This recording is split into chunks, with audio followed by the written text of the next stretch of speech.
Welcome to Igniting Change, the podcast where we explore innovation, industry trends, and how tech for good is solving the world's biggest challenges. Let's get into it. Hi everyone, and welcome to the Igniting Change podcast. I am joined today by Chutima, who is the head of digital solutions at the UN World Food Programme in Ukraine. So Chutima, thank you so much for giving us your time today. We really appreciate it, and I'm very excited to hear from you. So can you start by introducing yourself and your organisation? Sure. Thanks for having me. And hello, my name is Chutima. I'm from Thailand, and I am working at the United Nations World Food Programme. So I am currently the head of digital solutions at WFP, or the World Food Programme in Ukraine, and based in Kyiv, the capital of Ukraine. Amazing. And in terms of your kind of current role there, so the team that you're working in, can you tell us a bit more about the specific mission that you guys are kind of doing at the moment? Sure. The maybe perhaps like the role of my team and what I mean when I say digital solutions, right? So what I mean by that is I work very closely with my program colleagues, so the team that is delivering assistance on the ground, and that can come in the form of food assistance or cash assistance. We can talk more about that as well. And I look at the ways in which we can enhance the processes or leverage data and technology to help us gaining more efficiency and effectiveness, accountability and assurance, all of that. Usually we say that the goal is helping us to reach the right beneficiaries with the right assistance at the right time. So there are like a suite of corporate systems already, and we look at also the ways that we can integrate or innovate with local and global technology. And a lot of this has to do with data and identity management. Nice. And you've been there for just over 4 years that you've been there? Yes, in Ukraine specifically, just over 2 years. I was there. I arrived in Ukraine on the 1st of December 2022. So that was the first year of the emergency response on the coldest day when it started to snow, and and it melted a little bit, and then it got frozen again, and it turned to ice, and everything is really slippery. But before that, starting in I think in April, so only a few weeks after the start of the emergency response, I was also deployed there on the search emergency response. I was based in Krakow at the time because we couldn't get into Ukraine due to the security situation. There were only a handful of staff inside Ukraine. So before that, I was based in Bangkok at the regional bureau of the World Food Programme too, and I supported the country and context in Asia, particularly like Bangladesh, Afghanistan, Sri Lanka. These are some of the countries of focus for me, to help them also using the corporate platforms and solutions for their program, but more on the support role. Nice. And so I guess on the kind of more analysis, like sort of business analysis side of it, I did a little stalk of your LinkedIn, and I think I saw a business analyst on there. So what inspired you to pursue a career in the humanitarian sector? Because obviously that's a few years at the World Food Programme. That's pretty incredible and pretty intense work by the sounds of it, if you've been deployed into sort of Ukraine and right into where everything is happening. So what inspired you to get into this sector?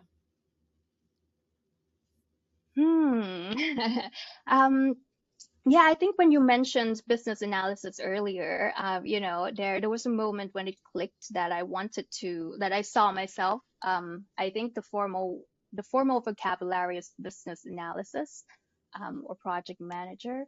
I see myself as a translator, and I see that space between the program or policymakers and project managers, and the other side being the developers and software engineers and the technical teams. And for a moment, I see a space that is an opportunity, and there is like a gap that someone can come and fulfill that role. Because when I set out to join the humanitarian sector, I didn't think of tech for good or digital solutions in mind, and I had a degree in history. Yeah. Yes, and in the humanities, and was studying a lot of languages. So and after that, I actually learned to code in my first humanitarian job Nice. at the International Committee of the Red Cross, the ICRC. I was looking at data management, and they were transitioning into a new platform, a new systems, a new database. And even though there are ways that you can actually um, use and query things from the systems, I learned that it was maybe a little bit easier to code. I didn't get very far. I'm not gonna like claim to be a coder of any sort, but it really helped me to start to understand um, when start to understand developers when they ask me something or trying to communicate the business needs or the programmatic requirements to the technical team. So that's the way I see it. Yeah, I'm not sure if that answered your No, no, question, but I it's mean, always the humanitarian sector and digital solutions kind of come naturally. It's kind of like when you look back, the dots connect backwards. yeah, it's really interesting you say about the sort of learning the code side of things, or just enough to have a good idea about it. Because I think I had a similar when I joined here at Three Sided Cube. I had never done anything technical before. I joined because of the work that the company was doing and the people they were working with. So you mentioned the ICRC, we work with the IFRC, and we've been lucky enough to work with lots of amazing organizations over the years. But I had no technical background at all, and kind of joined because I was like, yay, I want to try and help people in whatever way. And I'm not brave enough to be deployed, but I want to try and help and support the organizations that are doing amazing work. And then the technical side of it, it was just like, oh, okay, this is a way of doing it that's an interesting thing that I hadn't really thought about. And then, like you said, learning it so that you can communicate better the requirement to the developers. I think that getting that technical understanding so that you can get the impact that you want out the end of it is super helpful. So yeah, I think it's an interesting one. A lot of people that I've spoken to where that intersection between tech and humanitarian have crossed, it's they've got a similar kind of journey where it's like, I wanted to get into humanitarian because I wanted to help people, and then tech is just sort of interesting, and those two things kind of working together has been really great. So can you talk to us a bit on that, around how your team's using kind of technology? So specifically you mentioned about in your bio you've got about the self-registration tool that you've developed in Ukraine. Can you tell us a bit about that? Yeah, sure. And this the self-registration tool was used at the start of the Ukraine emergency response. So that is the tool that I helped to implement and roll out during the start of the emergency response in April, May, that onset there, because that's the right context for us to do.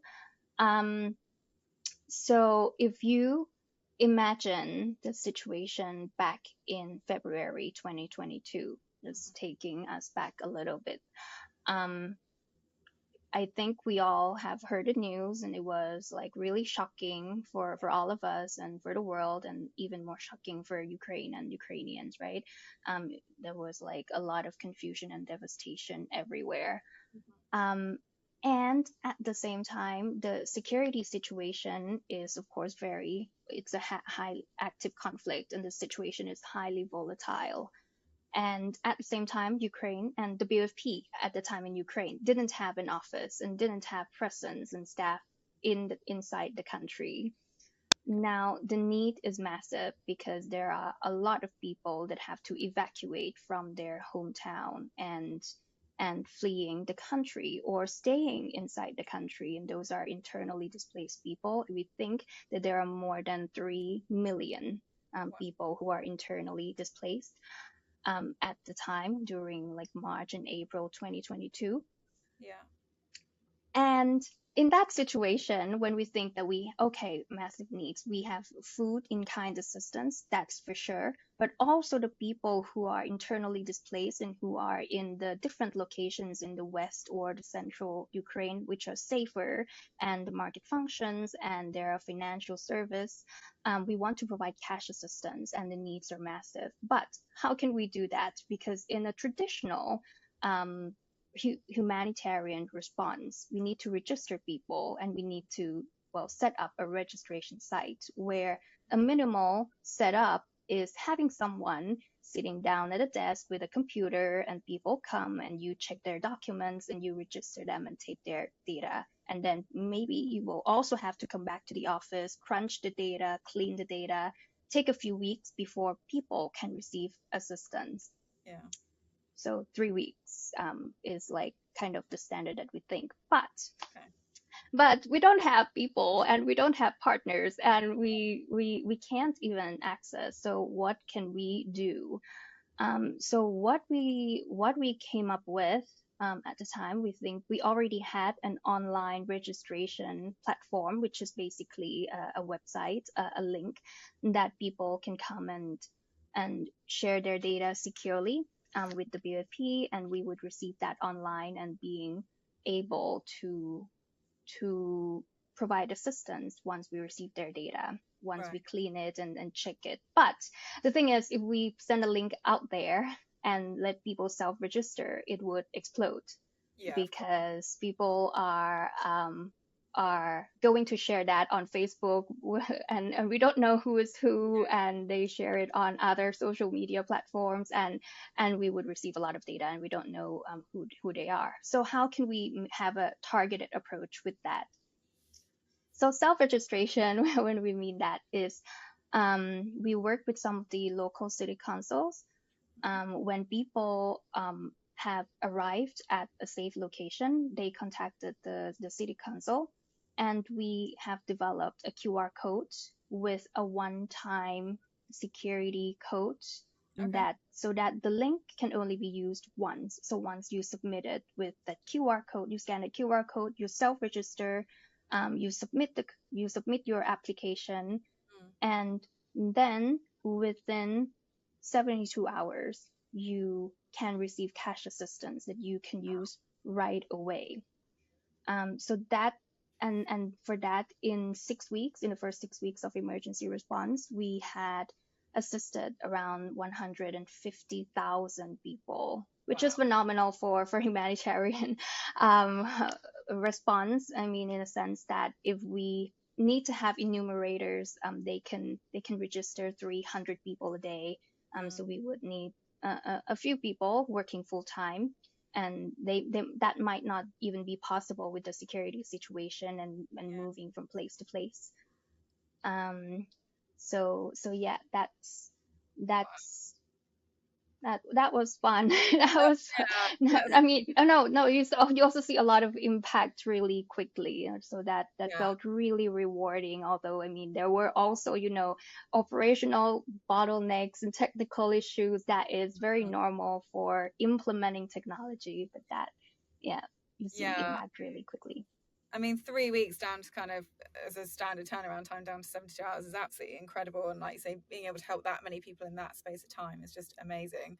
It's one of when we've worked with sort of the likes of IFRC and they talk about cash assistance, it's usually in the wake of a natural disaster.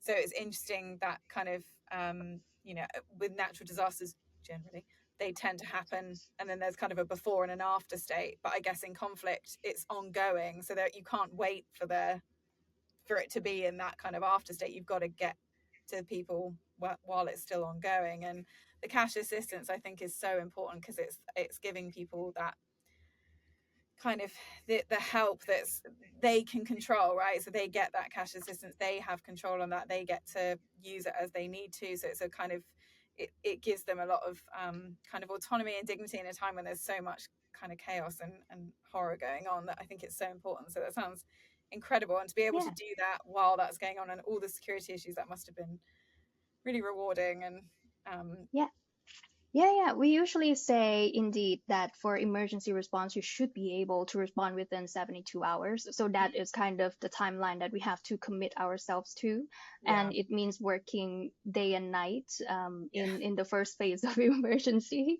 But no, but that's really rewarding. Another point that you made around empowerment is really important as well. Not only because that's cash assistance that that beneficiaries do make their own choice of what they want to spend on, and it gives them the choice and it gives them the empowerment, right? The self-registration also kind of flips the coin, and for us to like trust the beneficiaries to that they can register themselves, it put the powers in their hands, that they own their data, they are giving us a yeah, little bit of their data, they don't need to, and they would be responsible to be honest and forthcoming, and say that they need help and they want to be registered and they will receive assistance. So in in the sense that, yeah, we give them that sense of empowerment, both in the process and in the assistance.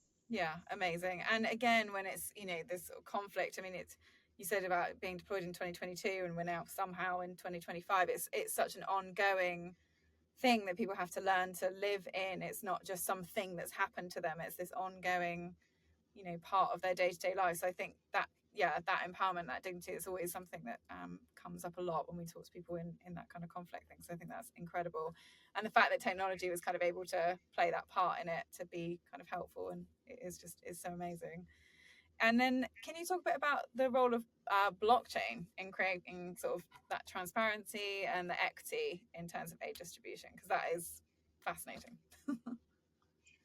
Sure. Another project that we work really hard on is using blockchain technology. So at the same time that the WFP is registering and or or make enabling people to self-register for assistance. There are a number of organizations that started to come into Ukraine at the same time as well. So you can imagine a situation especially at the first phase of emergency response, where people are well, or humanitarian organizations stepping on each other's toes because the needs are massive.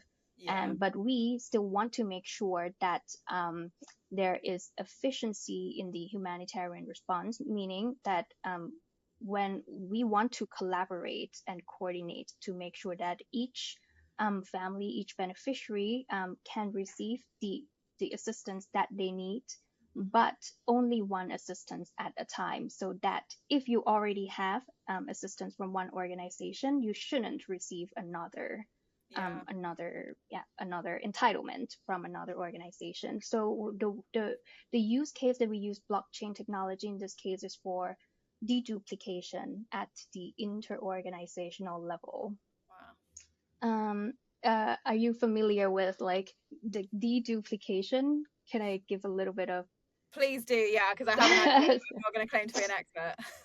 Yeah. So basically, well, I talked about, okay, organizations coming in and registering people or letting people self-register everywhere, and there's a lot of data, and that's personal data, right?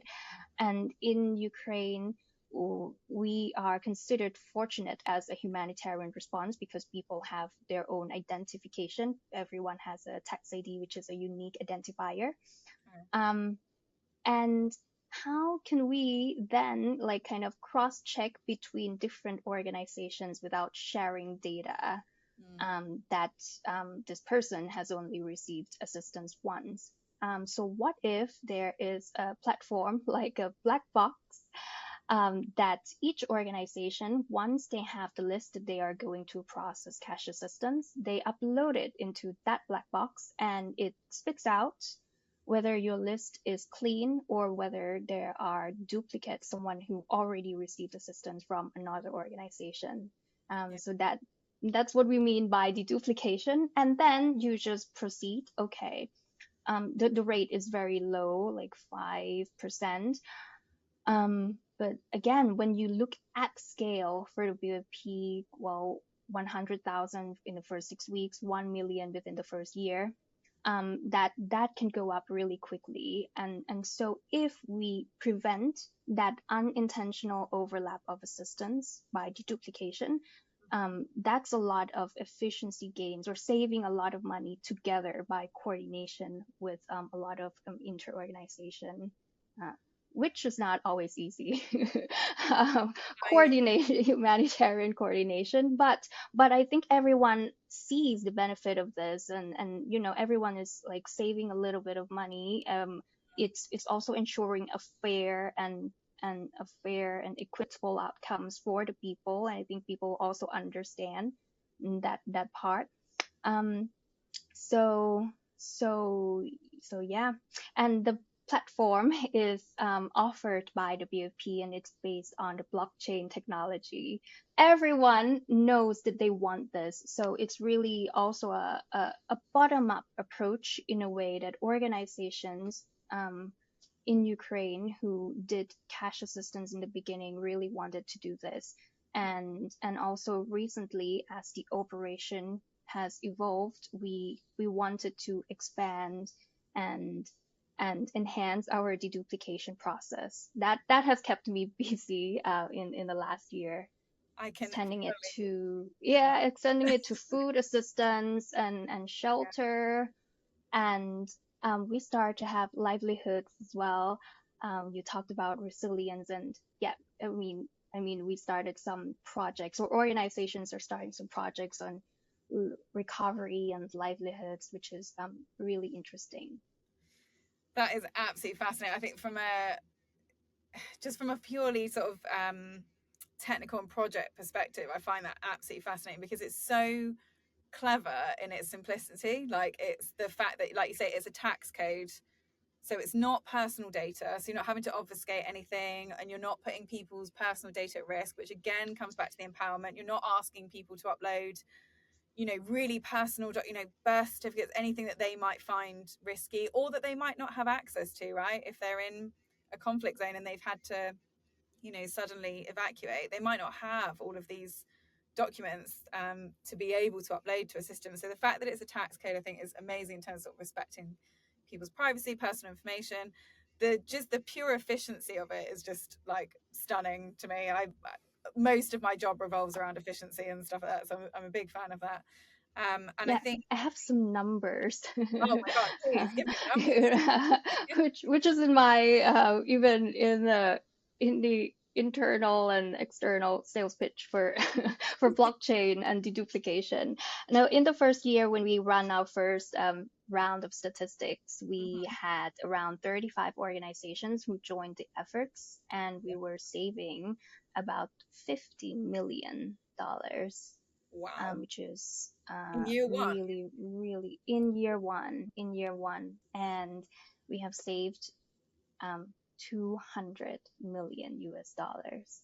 Wow, that is Yeah, incredible because you think yeah, that's not money that's like great. That's, that's money that can now go to helping more people. So that's increasing the reach, and that's making sure that it's, like you said, it's sort of fair, and it's that equity to be able to help everyone rather than kind of, yeah, the deduplication thing is just it's admin, right? And it's like very expensive admin by the sounds of it. So it's making yeah, sure yeah. that you can reach that many more people. It's just, I think, incredible. And you mentioned about I rolling think. out. Oh, sorry, go on. Sorry, Yeah, I think. oh, sorry. Sure, sure.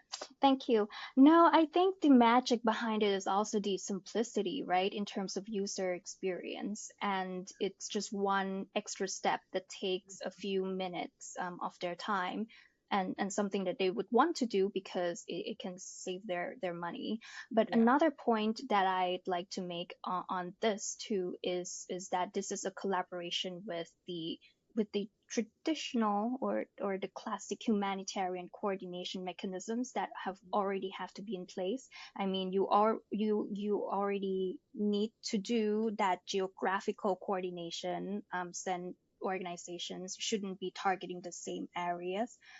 They shouldn't have the same, like really same targeting criteria of the people. um, and other humanitarian coordination mechanisms have to be in place. Yet can we have that go that extra mile and put that extra step of assurance to be super sure that we're not deduplicating, but just from experience we find that coordination, even with its best intentions and best efforts, cannot prevent like a minor small overlaps, which in scale is really massive. But I think, the 5% that we have, I mean, if we don't have coordination mechanisms at all, we wouldn't have reached this stage. It would be much, much more. Yeah. And I can imagine from the organizations, you said you're 35 to 70 organizations, from their perspective, it's brilliant as well, right? Because it means that their resources can go further, and they know, I imagine if it's been a problem for World Food Programme, that duplication, it's a problem for everyone, right? Because you want to reach as many people as possible. You don't want to be worrying about that duplication element. And you mentioned about rolling it out to different programs. I think you mentioned kind of shelter and as well as sort of food. Is it something that is just rolled out in Ukraine at the moment, or are you rolling it out kind of in different regions as well? For the blockchain technology that we use, and the use case for deduplication is currently in Ukraine. It has been used before at a much smaller scale in Lebanon during the Beirut blast. So a few years before the Ukraine response, and it has recently been rolled out in Syria. Okay. Yes, very, very recently, I think, in Q4 last year. So we're really excited, and there are a few engagements from my HQ team who are fantastic in other countries. And I think it only depends on the the the willingness of humanitarian coordination in that country. I think the Yeah. technology is there, the the best practice is there. I think the need is also there from organizations and from donors and as well. Um, Yep. So we're yet to see. I think when we just started to see this at scale and really understanding this, but I see the potential to do this in many places. Of course, one of the caveats that I usually hear is that, I mean, we're fortunate in some aspects that in Ukraine most people have their own identification document. We have the Yeah. tax ID, and in most places that WP works in or in the humanitarian response, you don't really have people who would have a functional ID or a unique identification number across all the response. But I think we have some innovations, and it's just a matter of looking at the problem, and we can find a solution. Yeah. Yeah, because I get that's the problem to solve, I guess, is how do you roll it out into regions, like you say, where there isn't necessarily that very neat packaged unique identifier. You need something that still, maintains all the benefits we talked about of like protecting people's personal data, and is something that is very unique, because even you couldn't do it based on names, right? Because you're going to have duplication of names within regions and all the rest of it. So yeah, I think from what you're saying, the potential just sounds absolutely incredible to roll it out across different regions and for different scenarios. So like, with conflict, it sounds like it's kind of it's proven its mettle in Ukraine, but I can imagine there's use cases for it in all the different kind of areas where there is that humanitarian response. So that sounds absolutely fascinating. I think yeah, it must be incredible to watch it, and again, just so rewarding to see the benefit of it, and to get those tangible number-based impact results as well is just amazing, because I think sometimes it's hard to measure the Yeah, impact. well, yes, which is not always the case indeed in like innovations and digital solutions, and yes, rolling out technology. Yeah, so yeah, that's really impressive and a rewarding experience for me and the team for not only in Ukraine but also, yeah, all the support teams for working on this. Yeah. And in sort of in general, kind of what excites you about the future for Tech for Good? So this, these specific projects that you've mentioned, they sound incredible. Is there anything else on the horizon in terms of, that cross section between technology and the humanitarian sector that's kind of exciting for you? Ooh, what's on the horizon? Um, uh, no, I think that there are a lot of opportunities. I mean, when when I came to Ukraine in the beginning, I mean, the position really gets me intimidated because because Ukraine is a digitally advanced country, Mm, even without the war. The government um, is also very digitally advanced. I think there is a post somewhere from the minister that I saw that Ukraine is ranked really high in the world. Um, and I think so. I think for the humanitarian sector, with some of our corporate platforms and some of our risk averse policies, and for innovations, I think there are still rooms and for opportunities and innovations to explore. And we have a few ideas. But one of the things that we could probably do, to be on the optimistic side, is I really like our partnership with the government.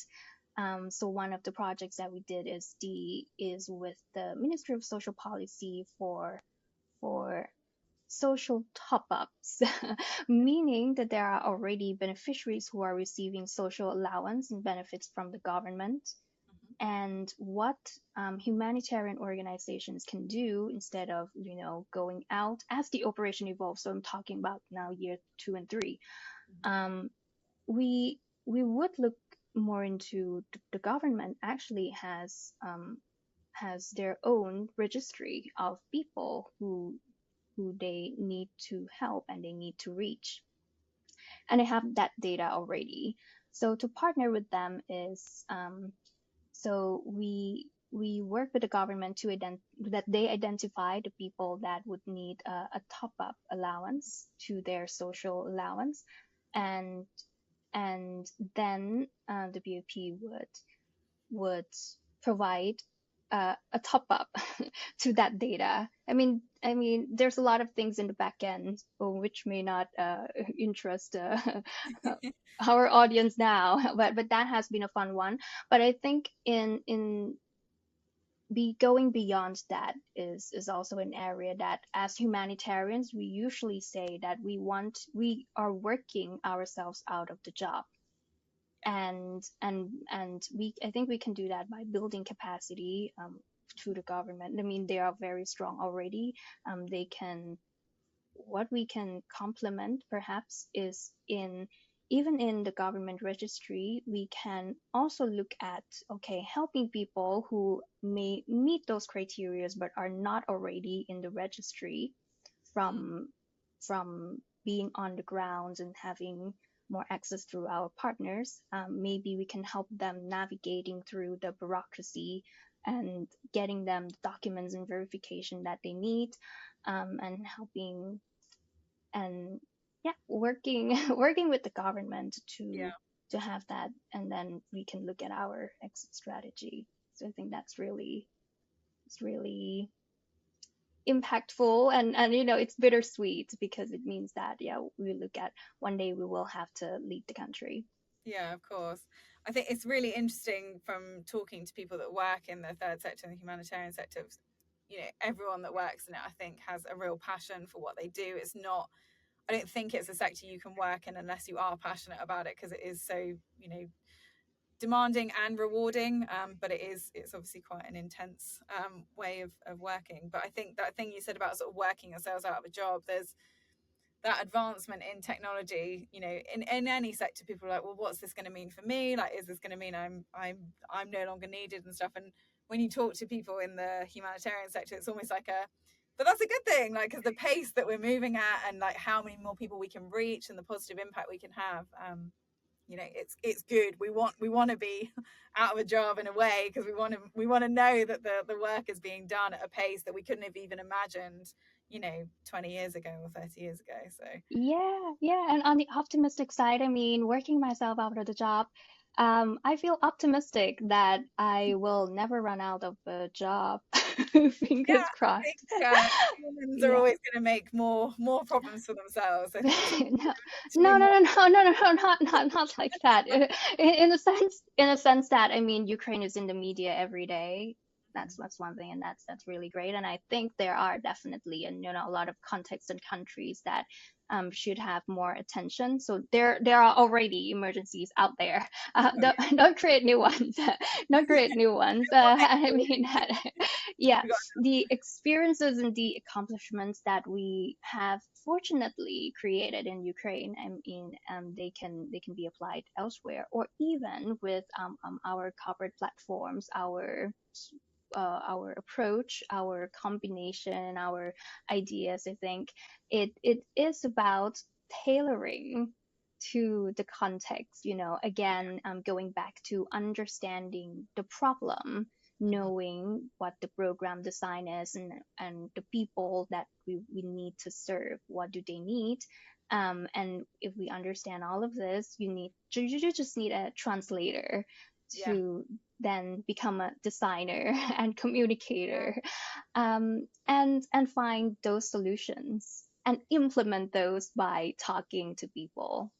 yeah. I think what you said earlier about the sort of seeing yourself as a translator is so so right and so interesting when you're working for a global organization, because again, exactly like you say, just because something has worked in one place, you can't then pick it up and go, great, we'll just do exactly the same thing everywhere, because you do have to tailor it, and you have to be sensitive to that region and the people already working there, because they're going to be already working kind of flat out. And when you bring something new in, I can imagine sort of head of digital solutions going into people and saying, hey, this is a new thing that you need to start doing. It's like, okay, but we've got quite a lot going on, so the resources already so kind of thin, where people are putting in so much of themselves. Like trying to bring in a new concept or a new process is quite challenging. So I think that human element will always be there, of course. But yeah, I think the seeing what the tech can do, and the lessons that can be learned from Ukraine and what you're currently learning there, and rolling them out globally, it just sounds like a fascinating challenge.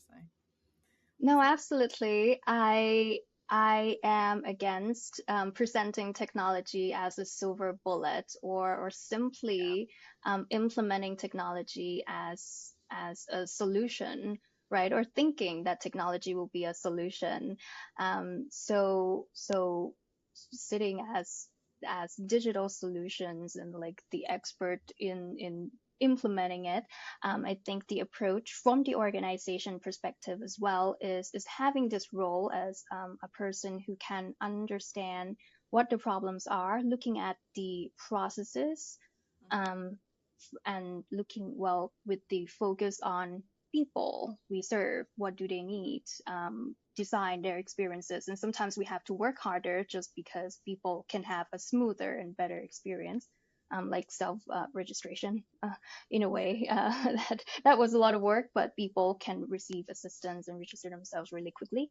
But also from looking at those process, people, program, okay, maybe what we need to fix is in these three, and it's a lot harder to solve. And there could be complex programmatic changes and a lot of change management that people have to work harder or change the processes.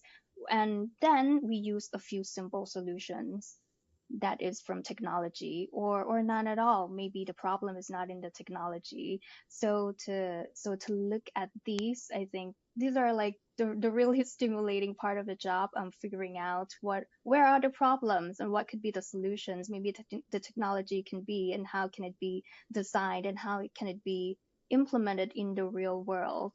And this is not to say that, I mean, I think people with the technical background can do this as well. I think it's just a skill set of, communication, business analysis, project management, that you can come from any background. And I feel, yeah, I mean, I feel grateful in a way, and very fortunate that the WFP sees this need and identify the right profile for the job. yeah, I can imagine there must be scenarios where you guys get a problem, and like you say, it's sort of the thing is like, okay, how can digital solve this? And then being able to take that step back and go, actually, technical isn't the right solution here, and actually we, this isn't one for us, that must be an interesting challenge, because it, like you say, it can be too blunt if you just go, right, tech will solve everything, and you can kind of find yourself forcing a technical solution in when actually it might not be the right thing to do. It's actually the right thing to do with a non-technical solution. And then I guess it goes to a different department. No. Absolutely. A lot of the job is cross-functional coordination. I don't know if that's a humanitarian buzzword, but no, a lot of in simple words is talking to people. It's or human, or 90% human, Yeah, 10% technology. That's really the job. You can call it engagement, coordination, organization, and all that. Yeah, but at the end of the day, I think it's 90% human. But I love this part of the job. I love preparing for what's the worst that could happen, and what's really the problem and how can we solve it. And then at the launch, of something new, technical, or a little bit of technical and a lot of change in the processes actually, yeah, then people panic and there's a lot of problems in the first phase, which is usually the case, be it technical issues or be it some pushback, some reluctance, and it's really it's really fun in a way. And I think it's normal to have technical issues. That's my life. yeah. um, that's why I will always have we will always have a job. Yeah, someone's always got to um, go, this isn't quite right. and it isn't quite right. And then it's also an iterative process and a Yeah, collaborative process, right? So you review, you see what the problems are, and then you come up with an enhanced solutions, or you fix the right problems which are on the programmatic or the process side. yeah. I think that iteration is so important as well, because you never you can implement the best technical solution ever or non-technical solution, and that might be great for a while, but that whole thing of like what got you here won't get you there. It won't last forever, that solution. So you can't go like, okay, that's solved, because especially the kind of problems that you're dealing with, there's such complex global problems that there's never going to be one solution that you put in that's like, and that is solved forever. Like there's, you're always going to have to go Oh, back, because the people, absolutely not. yeah, the people will evolve and the technology will evolve. So what kind of seemed like this advanced technical solution, at one point in 10 years time, you'll be like, oh, well, now we have something else, or the people have changed, or the demand has changed, or whatever it might be. So yeah, I get iteration must just be a constant in the sector that you're Oh, absolutely. And I'm not thinking of a 10-year timeline. I'm living month to month. in. uh, yes. And also work-wise, in sense that the operation evolves, right? People's needs evolve. I mean, you have the grace period, the emergency response phase. We actually phased out self-registration after 3 to 4 months, and putting it at a smaller scale where we use that for certain scenarios where everything kind of hits those criteria, very shock response. We don't really have access. People need immediate assistance. Yeah, And then because after a certain period of time, I mean, in some parts of the country, things have become more stabilized. And now we talked about efficiency earlier, um, with with the funding going down everywhere for the humanitarian sector. We got to look at, okay, who are the most in need and who are the most vulnerable population, and those are the people we want to serve. So we look at, okay, can we need to change the approach by, I mean, conducting that manual registration once it becomes safe to do so. I mean, when I come to Ukraine, back in Ukraine in December, the office is now in Kiev, and it's growing really quickly. It felt like a startup in some sense. Yes, and although things have become more stabilized now, there is a lot of work to do, because every 3 months the context change, and the front lines change from time to time. Even like at incremental changes, it can affect our access and the type of assistance that we can provide. um, so we look at registration where it is safe to do so, how can we also transition people who used to receive food assistance in order to also, well, empower them and also helping the market recover? And in that way, I see, yeah, we register people who receive food assistance. We look at transitioning them and having that smooth beneficiary journey where they don't have to come every single month or every single time, and they actually receive the right assistance at the right time. Yeah, so the needs are constantly evolving, and I guess for you guys to be able to kind of keep up with that and make sure that you're, like you said, I think earlier, it's like the right thing for the at the right time for the right part. There was lots of rights in there. A lot of right, yes. A lot of rights. But yeah, I think that's I think it's so interesting, and just trying to keep up with that iteration and the momentum and the, like I said, when you're working in the natural disaster space, it's kind of, it happens and it's awful, and the recovery is not always linear, but it's a bit more, you kind of, you need to do this, and then these are the stages, I guess, for what you're working with. It's like you say, that constant change every sort of few months. You're never kind of standing still, and that recovery just is so much more unpredictable, which must. Yes, I think the fun or the unique thing about Ukraine is, yes, the situation evolves really rapidly. And even when I think we are transitioning to, I mean, partnerships with the government and starting the regular assistance and also some of the recovery and resilience projects, I mean, we are at like sort of at the lookout for disasters that can happen. I mean, there are still shellings and attacks and missile attacks, I mean, in some of the areas, and that's where we can use self-registration. Or there is the big attack on the Kakhovka Dam, on the dam in 2023, which was quite a shock. So we have to step up, or when there is a big attack, like we can never know. Yeah. And in 2024 also there the front lines are beginning to change again. Yeah, it's a lot of outside factors, I guess, that there's not a lot of control, and you just have to kind of go with it and kind of evolve yourselves. So yeah, I think it sounds absolutely incredible, the work that you're doing, and just really, really appreciate you talking to us a little bit today. I feel like I could ask you a million more questions about how you're using the tech and just sort of generally all the work that you're doing, but I'm mindful of not keeping too much of your time. So thank you so much for your time today. It was really, really lovely to speak to you.